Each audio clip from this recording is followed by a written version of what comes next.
And now, from beyond our dimension, this is the JeffMara podcast.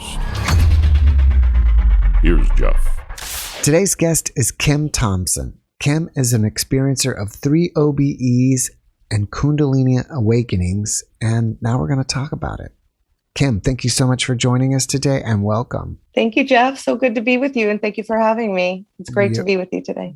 All right, so let's start with your OBEs. Okay. Tell us what happened. All right. I call it 3 OBEs because those were more experiential, but I had a brief time when I was a child where I left my body.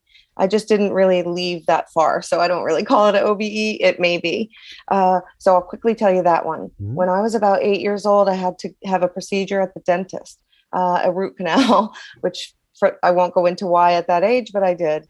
So 8 years old, my mom was in the waiting room and they gave me gas mask. This procedure took about an hour and I was just a tiny little kid.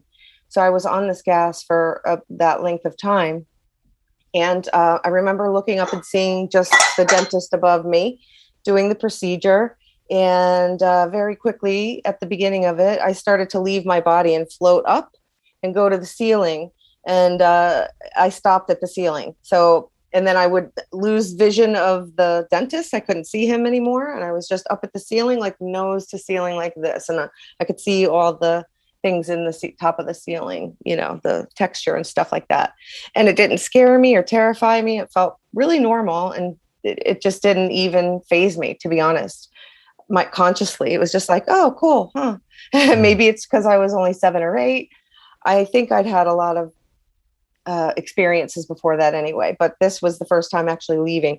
And then I would think, well, I don't see the dentist anymore. Where is he? And then all of a sudden I'd float back down and I would see him and I'd be back in my body. So during the procedure, I floated in and out up to the ceiling and back, and that was that. And then they took the gas off and I left, and my mom looked at me like, oh my goodness, because I was pretty spacey and out of it and could barely walk after that. I thought nothing of that experience as a child. It seemed completely normal to me. So it wasn't like, Mom, I left my body and floated. No big deal. So that happened around 7, 8 years old. My first out of body was negative. It was in college. I was 18 years old, my first year of college, pretty much right at the beginning of the freshman year. And I was in my dorm room. We had a little small party going on. Not like a big party, just a small, very casual, just a few beers. These kids showed up from my high school. One of them pulled out a joint. We smoked a joint, had a few beers, and then they left. It was very chill.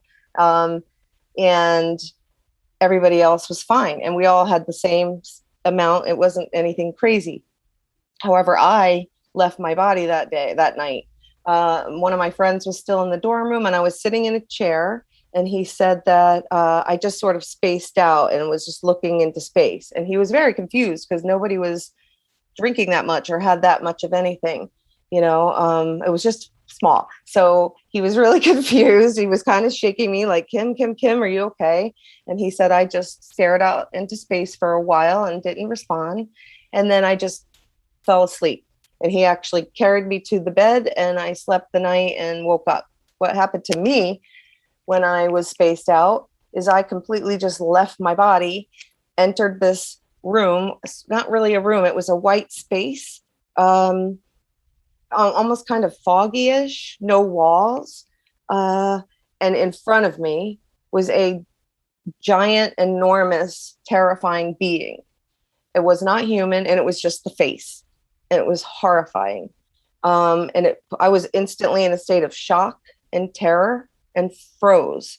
In fact, not just my body froze, but my mind. So I couldn't think at all. And it was just pure terror looking at this thing looking at me. And it was giant. It was like the size of a house or a truck or just big and just this head.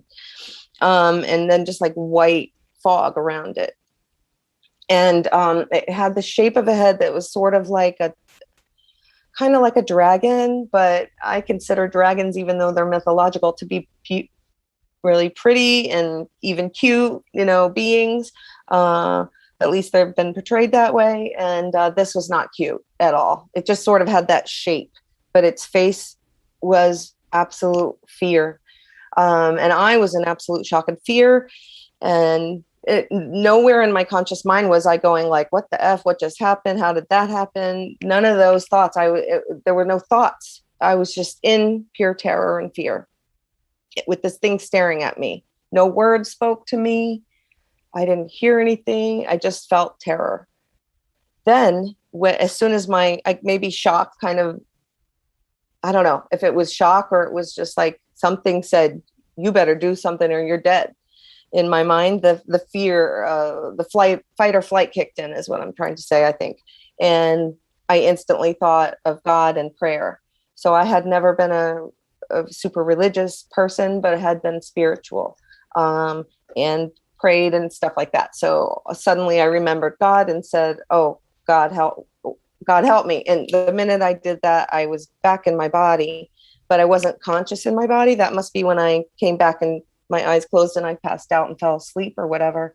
And, he assumed I just maybe had more beers or whatever, although nobody did that night. So I woke up that morning and I jumped out of bed and was like, what the bleep? I don't know what that was. I had a complete memory of it, and fear and just all and anxiety. And then my first thought was, well, somebody put something in my drink or something was in that. So I spent the next 2 weeks questioning everybody that was there, if there was a joke played on anything. And there was nothing like that. Nothing. As a matter of fact, the kid that brought the joint, he didn't go to that college. He was from back home.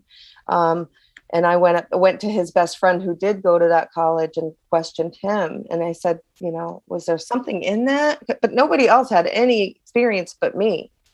Or did somebody put something in my beer or anything? And he said, Kim, no, absolutely not. And by the way, didn't you hear that his name was John? Didn't you hear that John died? And I said, no. But anyway, John had gone home from that week, and just about a week after that was hit by a car and died instantly. So I don't know if that experience was some kind of warning about that. It didn't seem really related, but I don't know. So I don't know what this was or why I had it. And let me just preface, I don't know why I had any of my experiences. And they were all, I want to say random, but I don't believe in random. But they were not, I didn't ask for them. Let's just put it that way. I don't know why. So that's a big part of why I want to talk about this stuff now, is because a lot of my experience, I have my own questions about. So I'm being completely honest. There's a lot I don't know about all of my experiences. And I've spent the last 30 years trying to find out. Do you think that being was a demon? It could be. It certainly could be. My intuition, when I ask my intuition, what was that? I hear that was the face of fear. That was the face of fear was the answer that I got. So I don't know. It could be, it could even just be, this was not an imagination. This was not a hallucination. It was very real. So it happened. I faced something. I don't think this was manifested in my brain. However, I do think some of these experiences that we have in NDEs and stuff like that are very individual. So that's a whole different topic. Like, where does that come from? Do we manifest that experience, or is it something God gives us? So that's a whole other question that goes deep. But as far as the experience itself, me going through it, it was very real. And I don't know what it was. It could have been a demon. It could have been, I don't want to say the devil, or, I was spiritual, but I didn't really believe in the devil or hell. Maybe something was trying to say, there are lower places. But when I fast forward, I'll tell you some things that my first enlightened teacher explained about dimensions that may tie into that. You said it didn't talk to you. Do you feel like it was trying to communicate with you? At the time, it may have, but I was so afraid. But no, there were no words, there was nothing consciously from this thing, or subconsciously or telepathic at all, other than the feeling of fear. And like, my fear was so strong. It was as if, I don't know if you've ever been in a life and death situation where you really thought you were going to die any minute, that's how I felt. Like I'm going to be dead in a minute. This thing is going to eat me, kill me, whatever, snatch me and take me somewhere. I don't know.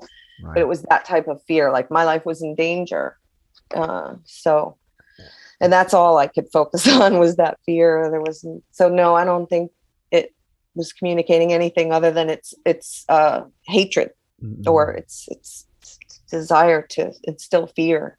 That was the only communication that I received. Do you think it's possible after drinking and smoking that you lowered your vibration or your frequency and you went into a lower dimension?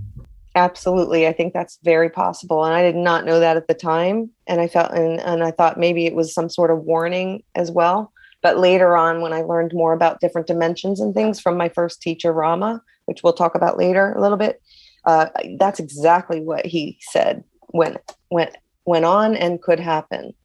Yeah. It's strange though that it happened to me and it wasn't, it was only just a little bit, and other kids that had the same amount didn't have any experience. So I think it's not only the fact that I somehow went into a lower dimension. I do feel that I was supposed to have that experience for some reason. I think I was supposed to understand that we do have higher and lower dimensions, not necessarily one heaven or one hell, but many different dimensions of higher and lower vibration. And yeah, I think that we can choose how to go there or how to get there, or we can have unconscious experiences like that one where we just go without wanting to. I think you're right. So after the experience, did that cause you to stop drinking and smoking? No. At 18, no. But it did sort of give me caution.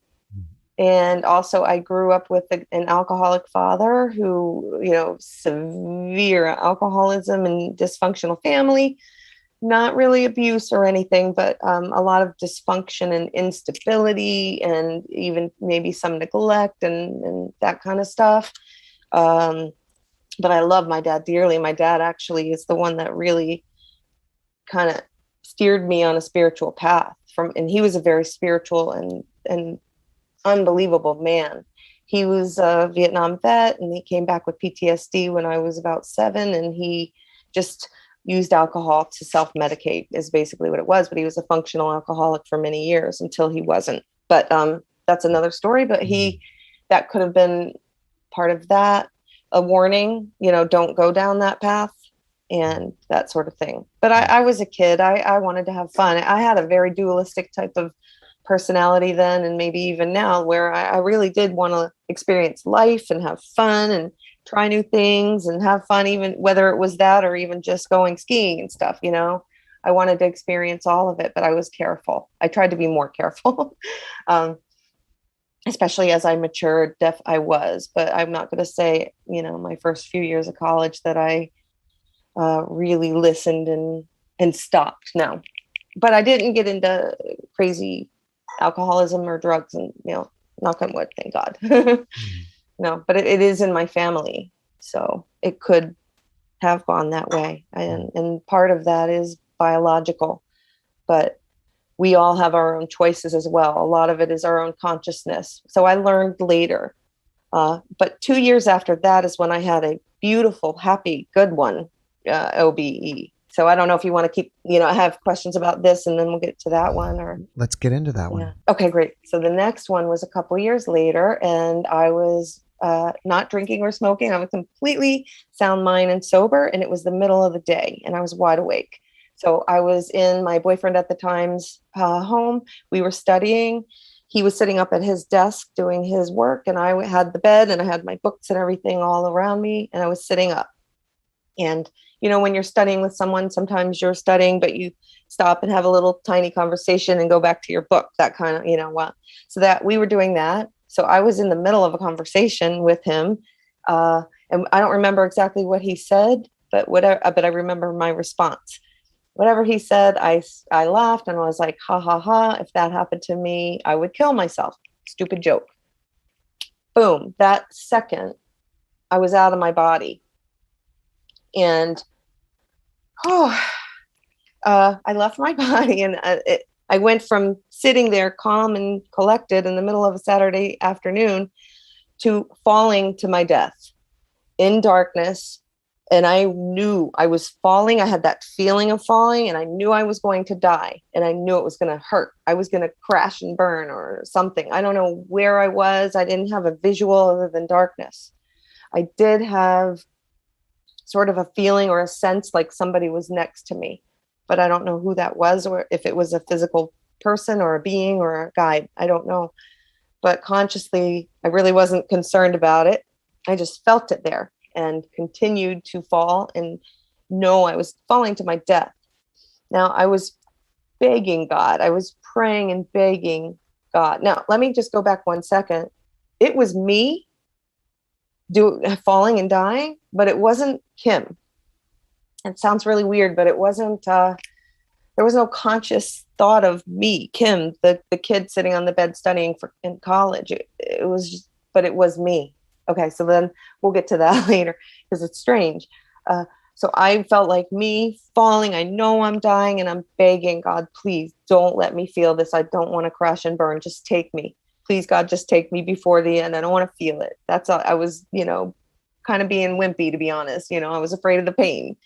And it's so weird. It's like I wasn't really afraid of death because I knew, for some reason, I knew God. I was going to go to God, but I just didn't want to feel that pain before getting there. So I'm begging as I'm falling, and I'm kind of terrified. I'm about to feel the crash and burn, and I'm begging, please take me, please take me, please take me. It seemed to go on a while, which is strange. How do you fall that long? But it did. And then just as quickly as I, almost like a blink of an eye from that space to the dark falling, I then blinked to another one, and this was the beauty. This was, what was in pure golden light. It's all I could see. And suddenly I didn't just have these little, vision through these little eyes. I could see all around, up, down, side. So I didn't seem to have a head that needed to turn to see. I could just see all around, up and down. And it was just pure golden light. And I don't know that I was like a being floating in this light. It feels more like I was part of this light. And it was absolute bliss and pure love and joy. And I there's no human way to describe this. Not only do we not have the words to describe it, but we don't have the state of consciousness to describe it. I do believe some masters have reached it with enlightenment, but even that, this is because you're in a physical body, you're always going to feel dualism. I was out of my body. There was no dualism. So there was only love. So if you can imagine, which is hard to say, how do you imagine an existence or a state of being where there's an absolute lack of fear or anxiety or worries or thoughts or anything heavy whatsoever? Even your most precious, beautiful moment on this earth has duality to it. And it is very transient. It doesn't last. And so it's very hard for us to be present in beautiful moments because we know it's going to go away any minute now, and, no matter what it is. And so we hang on to it as much as we can. But so even the best moments have that duality or anxiety or that underlying something that's not all pure love. Well, this space did not have any of that. So it's kind of like saying, Jeff, take your heart out of your body right now and see how you feel. Like you can't do it. And this space is just pure love and with the lack of anything negative. So if you could just imagine how that would be, which is hard to imagine. I think it's impossible to imagine, unfortunately. Now, that being said, I think we have ways to get to those states of being we can get to later. That's the Kundalini and stuff like that, to at least get to the most of it. But being in this state at the moment was just pure bliss, love, everything wonderful, and the lack of anything negative. So this is much more of a feeling based experience. I didn't have anything more visual than the golden light, and it didn't last long. It wasn't long enough. And it was just pure bliss. There were no conscious thoughts here. even good ones, but there were no conscious thoughts at all of Kim, the life, the person sitting on that bed, or the person that was falling to his or her death. And I say that because I still don't know if this OBE was actually a memory of a past life death. That's what I think it may be, but I don't know for sure. It could also be a vision of a future death, right? I don't know. And then we could get into the discussion of time, and does time really exist, or is it circular and everything exists at once here and there and everywhere? And maybe I got to pop into something. I don't know, but I know as a kid I had memories of past lives. So that's a whole other topic, but I don't know for sure. So I don't know what this OBE was, but I was in this light and I had no conscious thoughts of Kim or this being. In both cases, when I was falling and when I was in the light, I was myself. As I said, I was me. But me is who I am as a soul, and me, who Kim is different. Right. There are some similarities, but there's some things that I have to say just will fall away when we die, other than the body, Mm-hmm. That person on the bed and those books and that whole life just really, it sounds callous to say it didn't matter, but it just wasn't a part of the experience. And then just as quickly as I bounced or blinked into that environment of bliss and pure light and love, I blinked back to this body, Kim, on the bed, and I'm sitting there, and I don't know how much time had passed, because he went back to his studying at the desk and he had no awareness that I was going through this. And the minute I popped back into my body, I jumped up out of bed and I was like, oh my God, what am I doing here? It felt so weird to be there. This environment here felt wrong. It felt weird. It felt, and my boyfriend at the time looks up, he's like, what do you mean? Where are you supposed to be? It was Saturday afternoon. I was there for the weekend and we were studying. There was nowhere else we were supposed to be. Where are you supposed to be?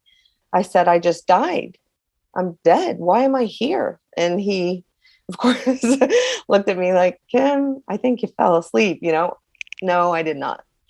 And that was that. As far as discussing it, I didn't fall asleep. I didn't have a hallucination. It was very real. And this was in the late 80s, early 90s. So it's a long time ago. And when I talk about it and think about it, it's as if it just happened.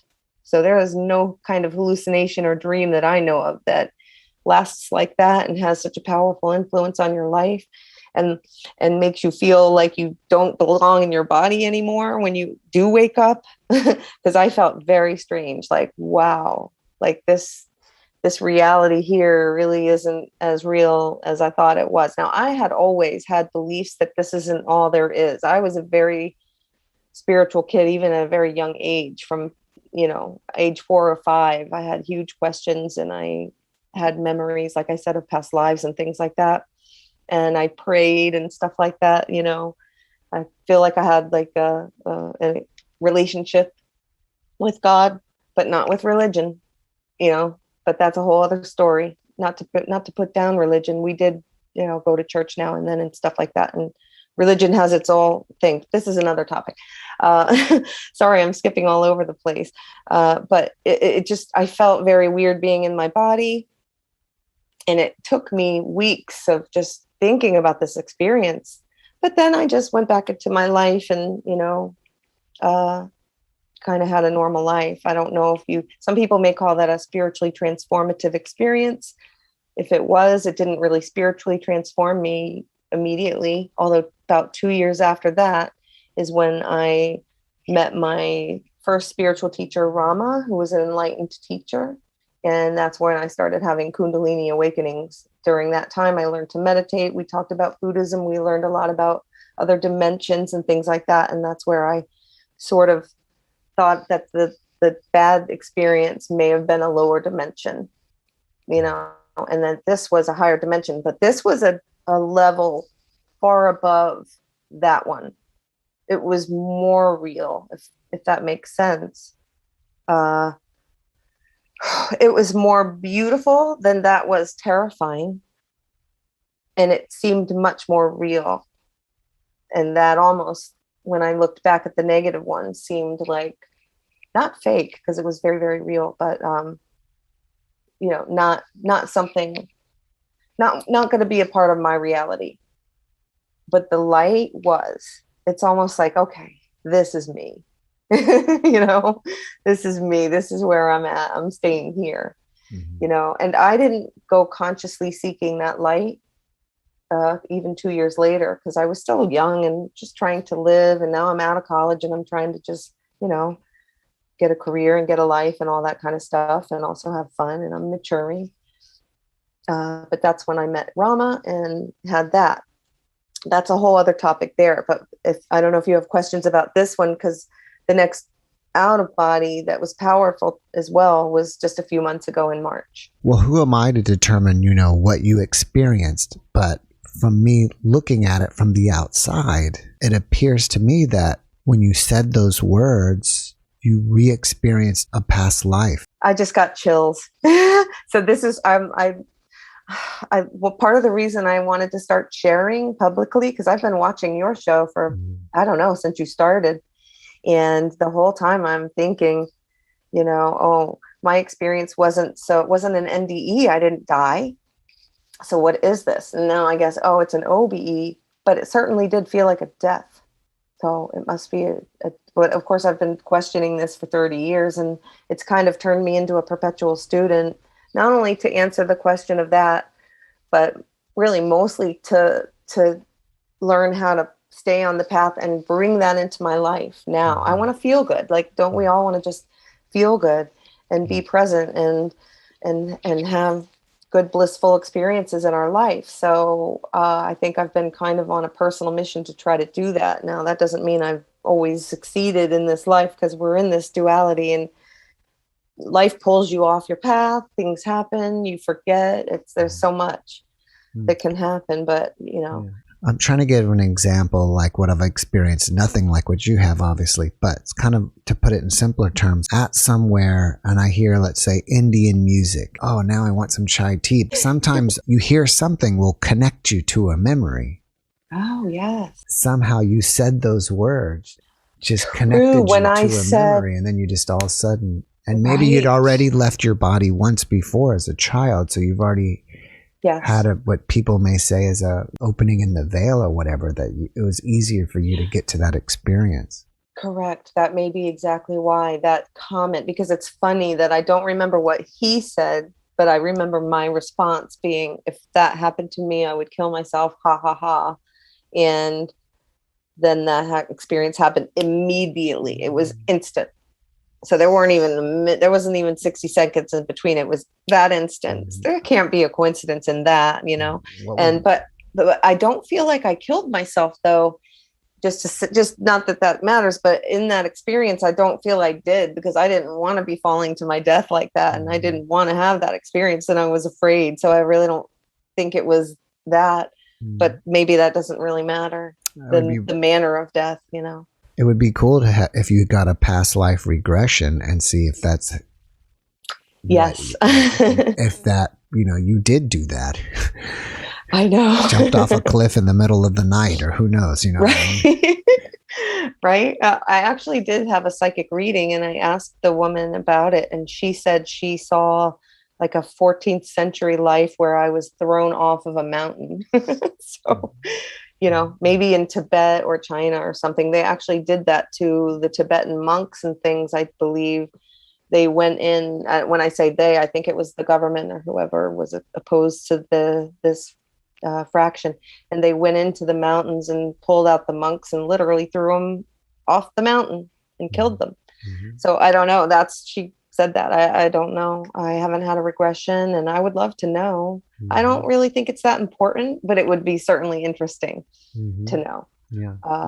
I think the importance is understanding that it does exist, this light, that is the existence.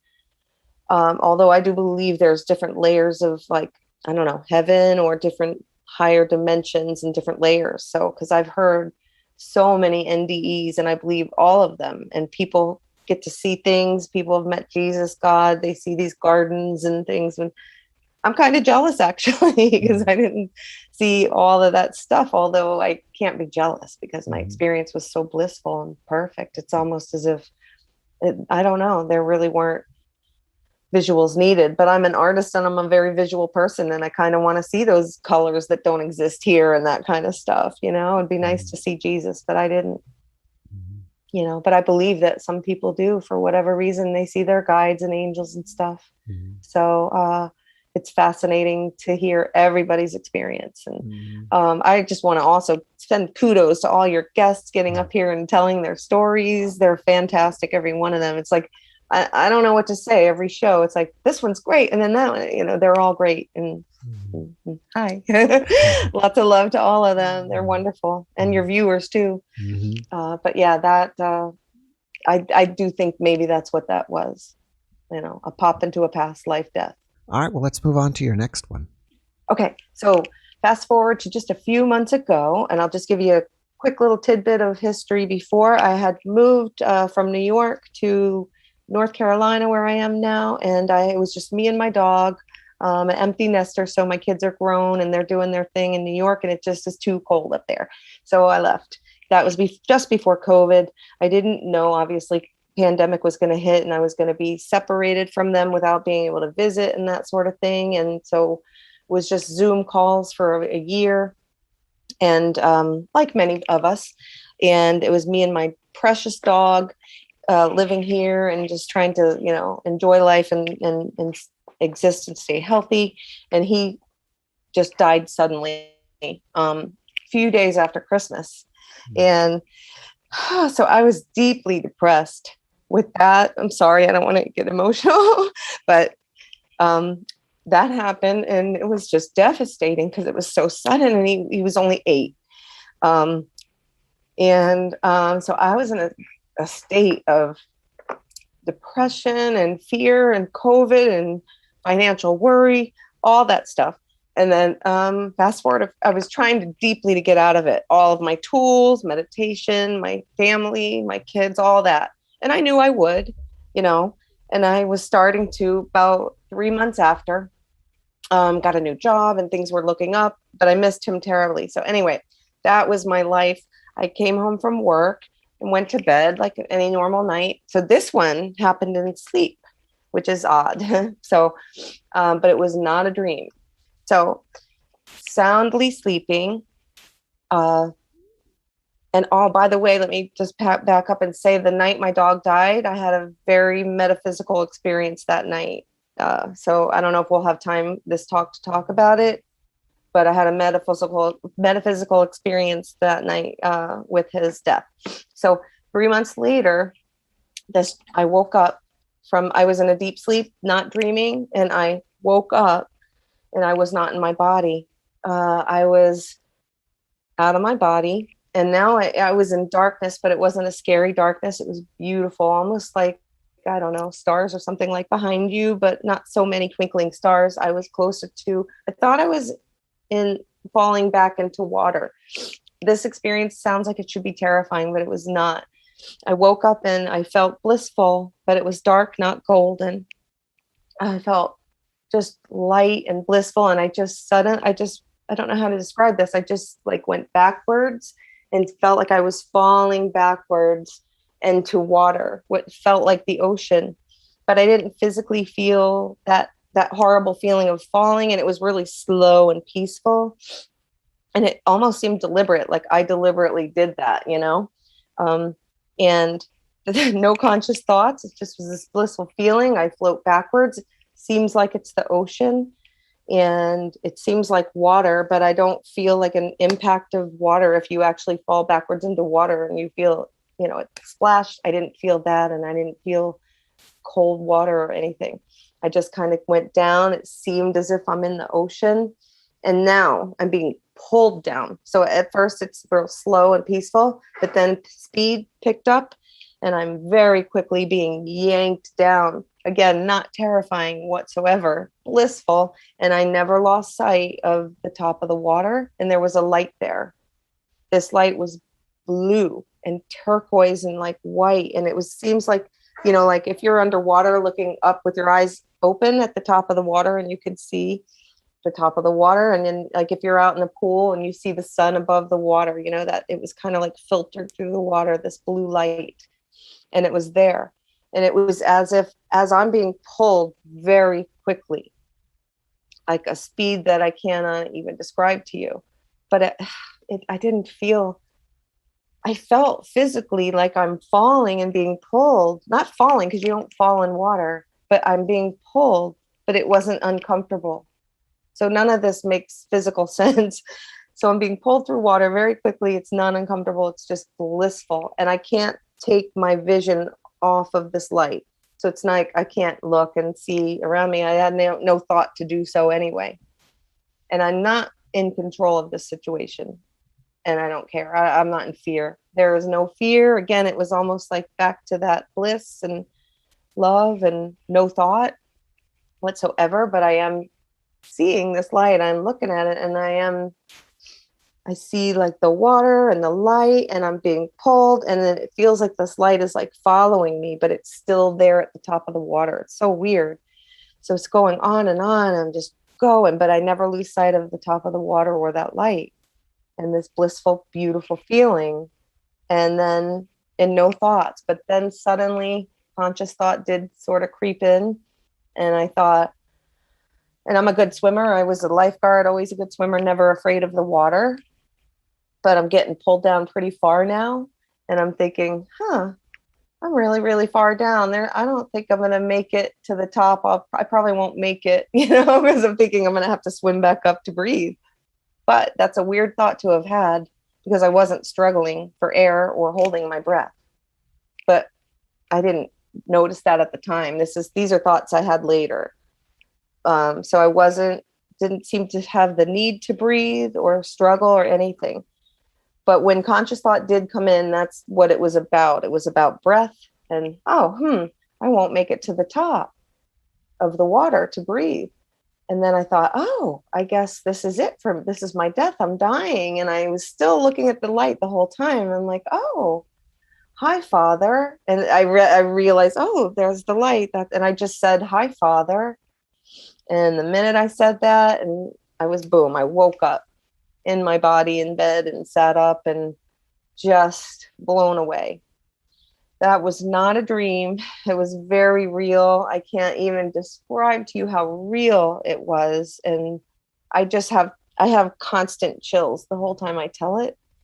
And it was just beautiful and peaceful and just loving. I don't know if it had to do with my dog's death or feeling depressed, having a hard time stepping out of that dark hole. Or it was just a reminder. I don't know. But I know that it was real. Do you think it's possible you are re-experiencing another death? That's a good question. I didn't think of it that way. I had a guest on a long time ago, and he is a hypnotherapist that regresses people for their past lives. And I asked him about why do people fear drowning or have fear of the water. And he said, I guess through his experience, it was pretty common back in the, 1800s, 1700s, whatever, that people just, I guess, fell off ships and drowned.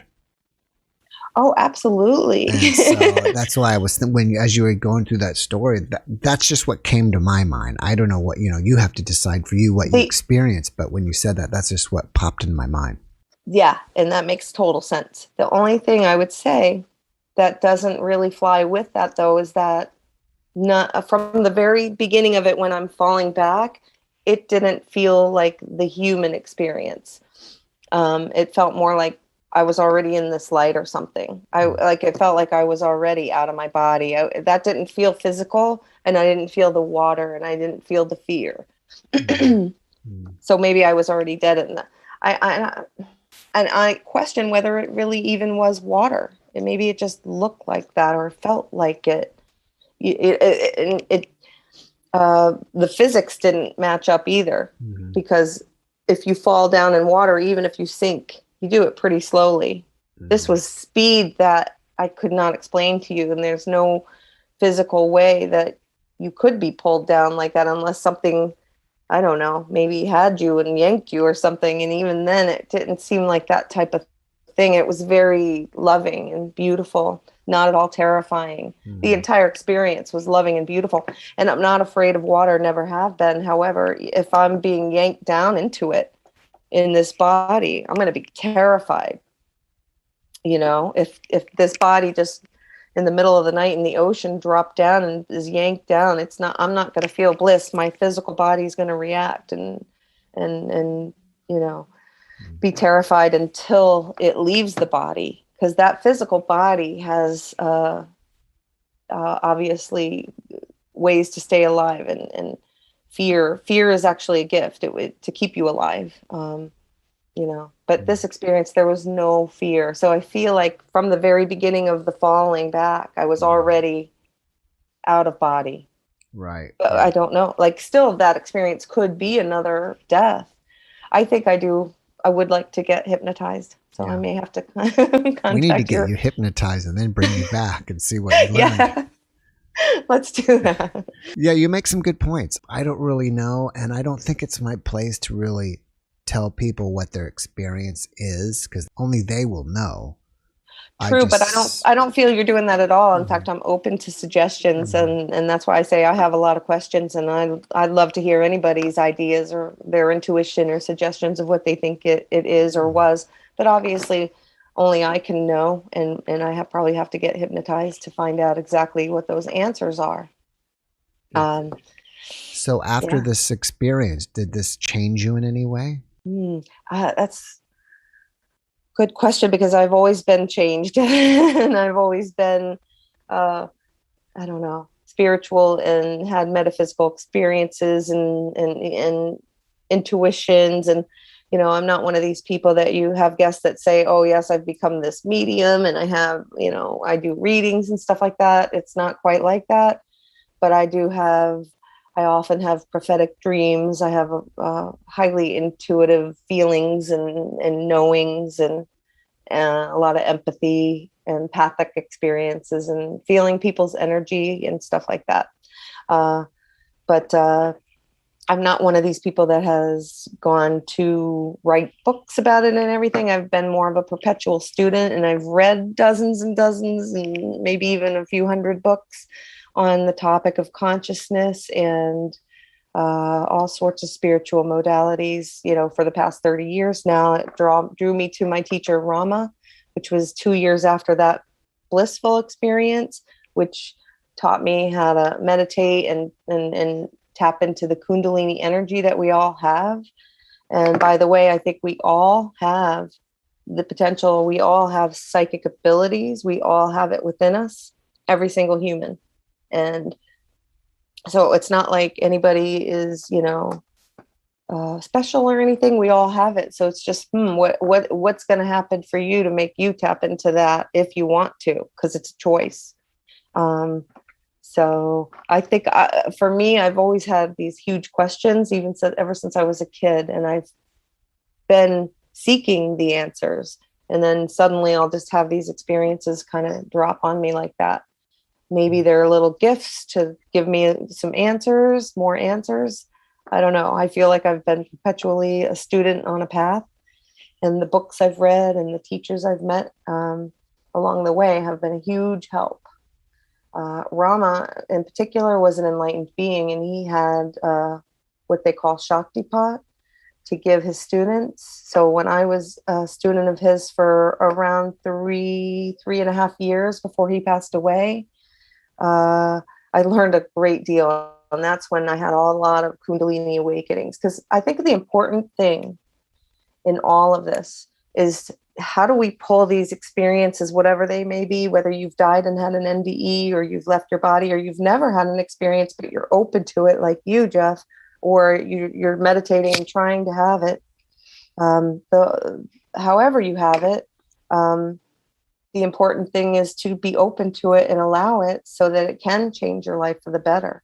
I'm not trying to be some teacher or psychic or medium. I just want to, like I said, I just want to have a better life and pull more of that good energy into it and less, because we are in such a dualistic, heavy, dense world. So I think the most important thing is, how do we raise our consciousness? How do we pull that into our lives and live it in our daily lives? You know, and we can't all go become monks and live in a cave and just meditate. We have to go to work and live. And how do we live in this world and pull that light into this life? So that's really what I think is the most important thing. Yeah, it'd be fun to get hypnotized and understand where it comes from and why. I think what I feel compelled to say is that the most important thing is that it exists, and how do we use it? How do we bring it? How can I use it in my life and feel better and get through the hard times, like when your dog dies suddenly and everything, you know, there's a pandemic and the world is just crazy and all of it's falling apart around of us, like many of us are experiencing right now. How can we better deal with that situation? I think that's the most pertinent thing about it. And maybe that's why it happened when it did for me. I think many NDEers say the same. They feel like it happened at a very important time for them, like at a crucial moment in time to change something. You know, I was feeling so deeply depressed when that all happened, and hopeless almost. And I've never felt hopeless. And, you know, even after the blissful experience 30 years ago, I've had a good life, had 2 wonderful kids. They're growing, they're out, and, you know, but I had some very hard times during that time as well. Went through a tough divorce, raised kids on my own, that kind of stuff, financial things. You know, all of us have our stuff. We can't really escape that until we die, unfortunately. So I think the whole purpose is, how do we best get through it in the highest way? How do we get ourselves vibrating higher? How do we get that bliss and light into our lives and in our everyday moment? Just driving to the grocery store or going through the grief of the loss of someone that you love, you know, that's the important stuff. How do we pop out of depression, which is valid? Your depression can be very valid because of life circumstances and situations. But are we supposed to just take pills and accept it and maybe go talk to a therapist? That's fine too. But I don't want to do only that. I want to do everything I can to feel good now. And then when I start to feel evidence that that's possible, I want to share it if I can, you know, how to do that. And so I have a few ideas of how. My teacher Rama taught me how to meditate. He taught us a very specific technique of meditation, and we used his own music, which I can send you a link to, by the way, after this, for people to use. He's passed away now in the 90s, but I think it was 95 or 96. But there's a whole movement, and you know, there's a website from his students that put together all of, you know, a lot of his teachings and books, and he produced much music. The band was called Zazen, and the music is meditation music, which he infused with the energy of enlightenment, and it's very high vibrational music. So it's with that music and his technique that he taught us together, I was able to reach very high states of consciousness during meditation very quickly, like within the first few months of practice of meditating.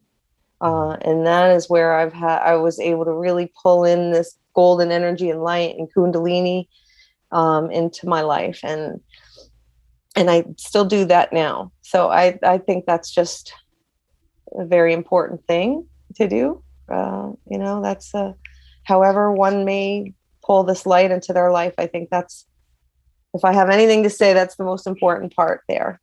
You know, how do we do it? Everybody has their own way, their own different way, their own meditation. But Rama taught us this tantric path. I was very attracted to the fast path, and I think that's why I liked him a lot. You know, he was like, this is the fast path to enlightenment. And so I was all about that. You know, even then, though, it was more of an immature kind of beginning to my path. You know, it was still kind of selfish and me, and I want to feel good, and how do I get power? And it was, as I've grown and matured and practiced meditation, it's become much more spiritual and much more, there's become more of an understanding of how we're all connected to that consciousness. And I'm nothing special. Nobody is. Even Rama, who was enlightened here in this body, so we all have those capabilities and abilities, every single one of us. Even if we don't have an OBE or an NDE, it doesn't matter. All right, I need to switch gears on you because I'm running out of time. But I noticed the paintings behind you. Yeah. You're a painter. Do you paint anything spiritual or NDE like, or anything like that, or paranormal? Not really. I just paint. Maybe, but it's not like I have how do I say this?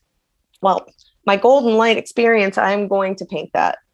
But my visual is just, I struggle with how do I put that on paint? Because again, it's almost like, how do you compare this beautiful reality, this beautiful consciousness of what we really are, to a canvas with paint? It almost seems grotesque in the physical.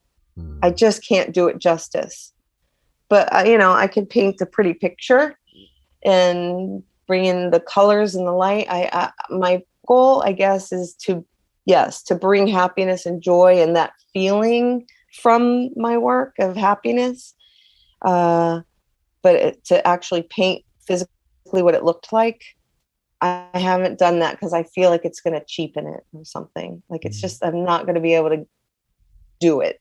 But that doesn't mean I'm not going to do it. So my art is really, mostly I've been a commission artist. So it's a lot of what people have asked me to paint. But when I paint something like this, which is on my own, it's always colorful, bright. It's something that I feel brings happiness. And so my goal is to try to, I guess, bring happiness and joy through it. But it's not necessarily the painting itself, but the practice of the painting and bringing that feeling that's important to me. And now I'm just starting my own channel. I literally don't even have the first video on it, but I'm going to be doing tutorials for people to paint, and in classes for from children up to adults. And the goal is just to, teach how to paint, some even just beginning tutorials. And the goal is to feel good and bring that good feeling and happiness while you're painting, not be quite so focused on the end product, and certainly not perfection. So it's more about, the journey, which is kind of funny because I think that's kind of life, it's not about just dying and getting to heaven. Like, we really need to enjoy the journey there in this moment, even in this dualistic life, this body, because it really is very short. But in the meantime, while we're here, we can bring as much joy, peace, love, light as possible. And I think painting is a really nice way to do that. It's kind of meditative. So the process of doing it, more so than the product. However, that being said, I was thinking about painting the golden light and the blue. It's just that I like lots of colors, as you could see. And both of those experiences were only one color in each one. That's not usually my style. But so to answer your question, I may get there and paint those experiences. I'll put a link to your YouTube channel in the description. Do you have a website for your paintings? I'm also just opening up an Etsy shop. My website really will be my Etsy shop for now, which is called Zamarthi Paints. And the YouTube channel will be called Zamarthi Paints. I say will be because they're literally in the process right now. They just got made, but there's nothing in them yet. So the Etsy shop has to become live, and the YouTube channel has to get videos on it. So it's all brand new. I've been an artist for over 20 years, but it's brand new online presence. I have been on Facebook, however, for a number of years. So if people want to look at it on Facebook, it's not Zamarthi Paints yet on there. It's Kim Zamarthi Artist. So you can just look at what I've done on there, but everything's going to be moving more to Etsy, YouTube, Pinterest, and TikTok. So I'm getting, trying to join the 21st century and really get this online presence. I'm not a huge social media person, but I'm trying, because that's really the future. It's, it's harder to sell your art these days if you're not really have a good online presence. Yeah. So thank you for that. After watching this podcast, people may want to reach out to you and chit chat with you or talk to you or ask questions. Are you open to that? And if so, how should they reach out to you? Absolutely. They can message me if they have Facebook Messenger. It's Kim Zamarthi, Z as in zebra, Marthie. Or they could email me. I don't know if you want me to say that now, or you want to just do a link later. You can say it, and then I'll put your email in the description as well. Okay.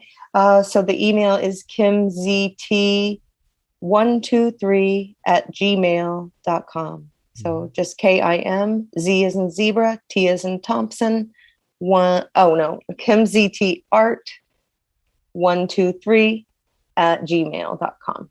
All right. Well, before we finish up, do you have one positive message that you want to leave everybody with? Oh, gosh. Watching all your shows, I should have had this, I kind of like to just be spontaneous. I feel like I said, what's intuitively coming to me now is just, it's really love yourself. And I know we all say it, a lot of the NDEers say it, and I don't, just really don't judge yourself for anything or others. Just be so soft and gentle with yourself. And if you want to have a relationship with spirit and with consciousness, you can, because you are that. And so whether you've had an NDE or an OBE or any kind of experience, it really doesn't matter. I personally don't really want to have an NDE, because most of those people have been hit by a car or gone through serious illnesses or dragged by a bus or a train or something. I want nothing to do with that, at all. So maybe, they deserve to see Jesus when they get dragged by a train. I don't want to. So how do we bring the light into our lives without crashing and burning? And so I think the most important thing is whatever it takes for you to raise your vibration, no matter what you're going through, you still have that light within you too. It's not all darkness. And we don't all have time to read a gazillion books and go on a spiritual path, but you don't really have to do that either. You can even just have a little meditation practice. I used to meditate an hour in the morning and an hour at night. Now it's a lot less, or I find time to meditate while walking or while doing something I have to do, because it's about quieting the mind and just trying to quiet the thoughts. But that's easier said than done, I know. But Rama taught us a very powerful technique that helps with that. And between the music and the technique, it helps to quiet the mind and allow that quiet, so you can pull that light into your life and that joy. And then when you do that, I think you begin to have a relationship with spirit or guide or God or whatever source, whatever you want to call it. And then you're more open to follow your intuition, that all of this is in every one of us. So we all have it. Nobody's special. I used to think my experience back in the day, like the 30 years ago, the golden light was so unique. I'm like, wow, there's something I have to discover so unique. And then now with the internet and everything coming out, and people have so many stories, it's not unique. It's actually very common. There's so many, and every single one of us is connected. So we all have that potential to connect however it is. And you really don't want to be hit by a car or have an illness to do it. So I guess, what would I say really? How do we consciously pull in higher consciousness?